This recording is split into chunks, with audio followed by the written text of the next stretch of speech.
ẹ̀yin olólùfẹ́ mi ẹ gbọ́ ṣé lóòótọ́ ni ẹ gbọ́ ṣé lóòótọ́ ni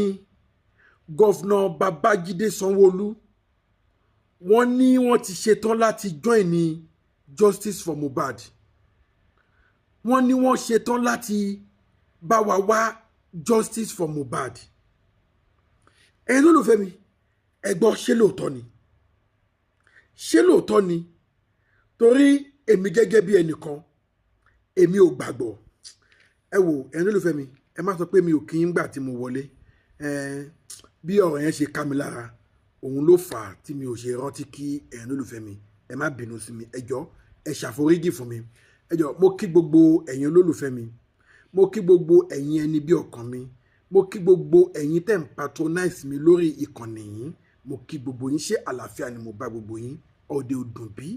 mo wá gbàládùá fún gbogbo yín pé ẹ ò ní rí ohun gbé sọnù bí ò ṣe bí ọmọ ẹni títí ẹ ti bàjẹ́ lágbára Èdùmàrè wọn mà ní bà tiyín jẹ́ nàìjà ń le lọ́tún nàìjà ń le lẹ́sìn lágbára Èdùmàrè kò ní le mẹ́nì kankan ẹ̀yin olólùfẹ́ mi gbogbo ojú tó ń wò mí yìí ẹ ní bá wọn experience pé ó le lọ́tún ó le lọ́sìn bẹ́ẹ̀ bá ṣe ń tọwọ́ bà pò yín báyìí owó lè máa mú jáde lágbára Èdùmàrè ẹ ò ní jẹ nínú ìnira o bẹ́ẹ̀ dẹ̀ ni ẹ ò ní mu nínú ìnira ẹ máa mú owó nínú owó ẹ máa jẹ nínú ìrọ̀rùn nínú àlàáfíà lágbára Èdùmàrè yá gẹ́gẹ́ bí ọ̀rọ̀ Babájídé Sanwó-Olú tí mò ń sọ lọ ìròyìn yẹn tó mi lọ́wọ́ wọ́n ní gọ́fúnà Babájídé Sanwó-Olú wọ́n ti ṣetán láti bá wa wá justice fún Mohbad bí mo ṣe gbọ́ ọ̀rọ̀ yẹn bí ìròyìn yẹn ṣe tẹ̀ mí lọ́wọ́ ó yà mí lẹ́nu ó ṣọ́ọ̀kì mi because mi ò expect ẹ̀ mi ò tí ì gbàgbọ́ up till bí mo ṣe ń bá yín sọ̀rọ̀ yìí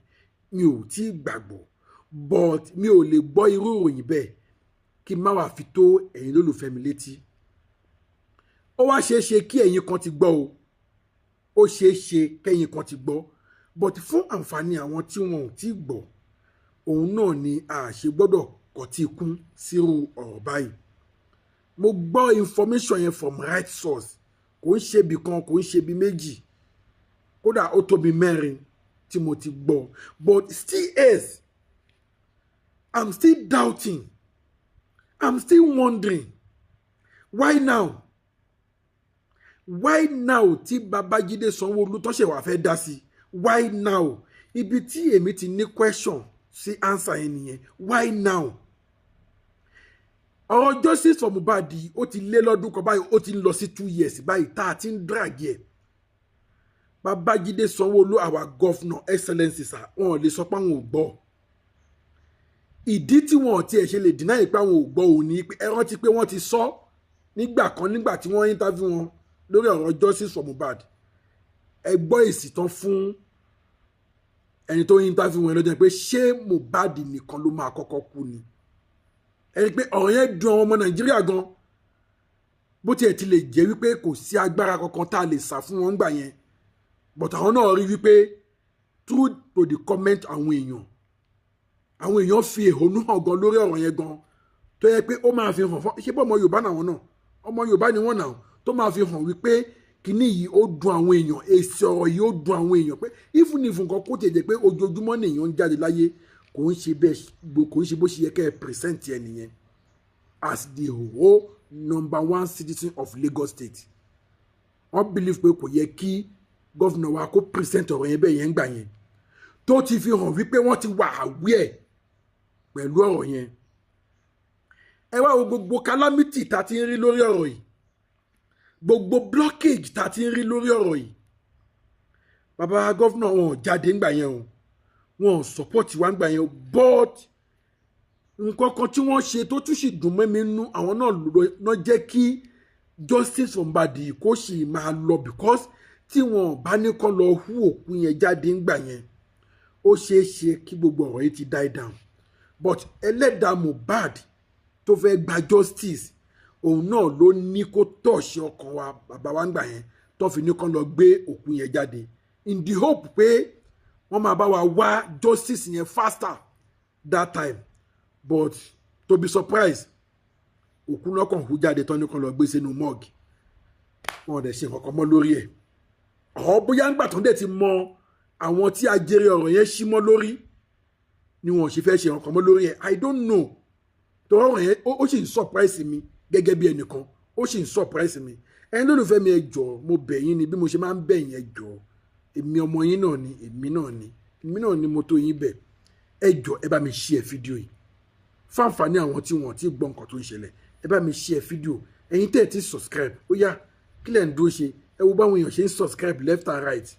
tó show wípé àjọ ń gbádùn ètò yìí. Ẹ̀yin náà ẹ join wa kájọ máa gbádùn ètò yìí. Ẹ subscribe, wọn kì í jáwó ọ̀fẹ́ ní subscription, wọn kì í jáwó. Ẹ subscribe kájọ máa jẹ gbádùn ètò yìí. Yá kí ni mo wá sọ lọ lórí ọ̀rọ̀ bàbá Governor Babájídé Sanwó-Olú. I was surprised nígbà tí mo gbọ́ information yìí pé wọ́n ní wọ́n ti ready láti join justice for Mohbad, láti bá wa wá justice fún Mohbad. Ẹ̀rù ń bà èmi o, ẹ̀yin lólùfẹ́ mi, èmi ò mọ èrò ọkàn tí yín, ẹ̀rù ń bà èmi. Ẹ pé kí nìdí tí mo yẹ sọ pé ẹ̀rù ń bà èmi lèmi sọ o.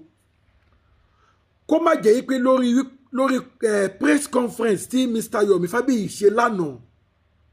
ẹ rí wípé àwọn ọ̀rọ̀ kan tún jáde ń bẹ̀, àwọn ọ̀rọ̀ jáde lóríṣiríṣi, àwọn question jáde, àwọn fídíò kan tún jáde ń bẹ̀, àwọn voice note kan tún jáde ń bẹ̀. Ẹ má gbàgbé pé Mr. Yomi Fabiyi wọ́n fún Lagos State Government, àwọn police in general, wọ́n fún wọn ní 2 weeks láti fi gbé ìgbésẹ̀ lórí ọ̀rọ̀ yìí. Tí wọn ò bá gbé ìgbésẹ̀, wọ́n ní kékeré ní EndSARS tààrí, which is tí mo dẹ̀ ti sọ bí almost be 6 months back pé if care is not take, ẹ̀yin tẹ́ ẹ bá ń follow fídíò mi, mi ò kàn lè ní kẹ́kọ̀ọ́ lọ trace fídíò yẹn ni. Ẹ̀yin tẹ́ ẹ bá ń follow fídíò mi, mi ò bá ní kẹ́ lọ trace kẹ́ lọ gbọ́. Mo ti sọ wípé if care is not take, ọ̀rọ̀ justice for Mohbad yìí àfàìmọ̀ kó má lead bí EndSARS. Ẹ̀yin tẹ́ ẹ bá ń follow mi, mo mọ̀ pé bí mo ṣe sọ̀rọ̀ yìí ẹ máa grab ẹ lọ́wọ́ kan, ẹ máa recollect pé yá ẹlẹ́ẹ̀lẹ́ ò sọ bẹ́ẹ̀ ń gbà yẹn. Nǹkan tí mò ń sọ ń gbà yẹn òun ló ti fẹ́ ṣẹlẹ̀ yìí o. Tí àwọn ọlọ́pàá àtàwọn ìjọba tó bá fail,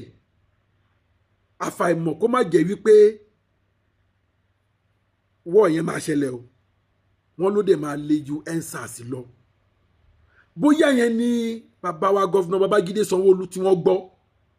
ni wọ́n fi fẹ́ sọ pé jẹ́ ká tètè dá sí ọ̀rọ̀ yìí. Ṣé wàá rí dídá sí ọ̀rọ̀ wọn yìí ó ti wá ń kan èmi nínú báyìí, ó ti ń kan mi lóminú because tó bá yẹ pé gbàrà tọ́rọ̀ yẹn ṣẹlẹ̀ òun ni wọ́n dá sí. Ọkàn èmi personally ọkàn mi lè free pé wọ́n máa ṣe tòótọ́ lórí ẹ̀, but níbi tọ́rọ̀ gbé dé yìí sìn, àfàìmọ̀ kó má jẹ́ pé wọ́n fẹ́ dá sí láti end everything. Pé ṣebí gọ́fúnà ti dá sí, wọ́n ti ṣèwádìí, wọ́n ní kò rí bẹ́ẹ̀, kejì nìkan ẹ gbàgbé ẹ̀, kó má jẹ́ pé ọ̀nà tó fẹ́ gbégbà nìyẹn. Bí ọkàn tèmi ṣe ń sọ, àbí kí lè èrò ọkàn tiyín? Ẹ̀yin lólùfẹ́ mi, kí ni èrò ọkàn tiyín? Ẹ bá mi fi èrò ọkàn tiyín hàn lórí comment, because sudden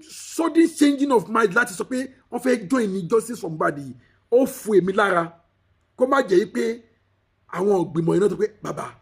àsìkò ti tó láti jáde o, ẹ gbọ́dọ̀ jáde ká mọ bá ṣe máa ṣe abracadabra láti dojú ọ̀rọ̀ yìí bolẹ̀ o. Ibi táwọn pípò yìí ń lọ yìí, tá a bá gbà wọ́n láyè wọ́n máa da nǹkan rú o. Kó má jẹ́ pé òun ló jẹ́ kí bàbá sọ pé àwọn náà ti ní interest sí. Bóyá spirit Mohbad dẹ̀ ti touch wọn, àwọn náà ti wá wò pé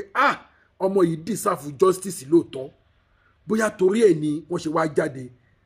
Méjì lọ̀rọ̀ yẹn pín sí. Ẹ̀yin lólùfẹ́ mi, èmi ò mèrò ọkàn tiyín, ẹ fi èrò ọkàn tiyín hàn lábẹ́ comment section, but èrò ọkàn tèmi òun lèmi sọ yẹn. Ara ń fún èmi, ara ń fún mi kó má jẹ́ wípé wọ́n fẹ́ wá da ojú justice yìí bolẹ̀ ni. But tó bẹ́ẹ̀ jù bẹ́ẹ̀ lọ, èmi ò tiẹ̀ tí gbàgbọ́ náà pé bàbá wa Governor Babájídé Sanwó-Olú wọ́n fẹ́ support. Èmi ò tí gbàgbọ́, but ẹ̀yin lólùfẹ́ mi, ẹ̀yin tẹ́ ẹ bá ti confirm ẹ jọ̀ọ́ ẹ bá mi fi hàn lábẹ́ comment section, ẹ jẹ́ bá mi fi hàn. So a ò ní rí jù báyìí lọ lórí ọ̀rọ̀ justice for Mohbad, lórí pé wọ́n ní bàbá wa Governor Sanwó-Olú wọ́n ti fẹ́ join ni wa. Ẹ jẹ́ ká máa wò nǹkan tó bá ṣẹlẹ̀. Tí n bá tún gbọ́ any information máa tún wá mú wá fún yín. Ẹ̀yin lólùfẹ́ mi, ẹ ṣé gan, ire o.